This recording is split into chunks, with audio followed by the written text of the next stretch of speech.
ఇప్పుడు మీరందరూ mothers day జరుపుకుంటున్నారు కదా! ఎంతమంది మీ మదర్స్ యొక్క మాట విన్నారు ఇప్పుడు? ఎంతమంది మీ తల్లి యొక్క, మీ పేరెంట్స్ యొక్క మాట వింటున్నారు? ఇప్పుడు అది ముఖ్యం. మదర్స్ డే జరుపుకోవడం ఒకటే కాదు, జరుపుకోవడం ఏముంది, ఎప్పుడైనా జరుపుకోవచ్చు. ఉన్నవాడైతే సాల్వా కప్పుతాడు, ఇంకా పెద్దవాడితో బొకే ఇస్తాడు, ఇంకోటి అయితే ఏదైనా చేస్తాడు. ఇవన్నీ ప్రాముఖ్యమని కాదు, ఇవన్నీ మనకున్నటువంటి విషయాలు బట్టి మనం గొప్ప చెప్పడానికి సరిపోతాయి. కానీ వాస్తవానికి ఒక మాట ఉంది, ఏంటి చెప్పండి? తల్లిదండ్రుల మాట మనము వినాలి. బైబిల్లో కూడా ఏముంది తల్లిదండ్రుల గురించి?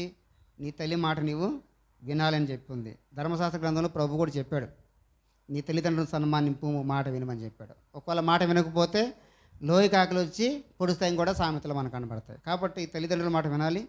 మనల్ని పెంచినటువంటి కనేటువంటి తల్లి మాట ఎప్పుడు కూడా దాటకూడదు. అది చాలా ముఖ్యమైనది. మీరు ఏ గిఫ్ట్ ఇస్తారో మంచిది కాదు. ఏ గిఫ్ట్ చెప్పండి? తల్లిదండ్రుల మాట వినటమే గిఫ్ట్, అంతేనా?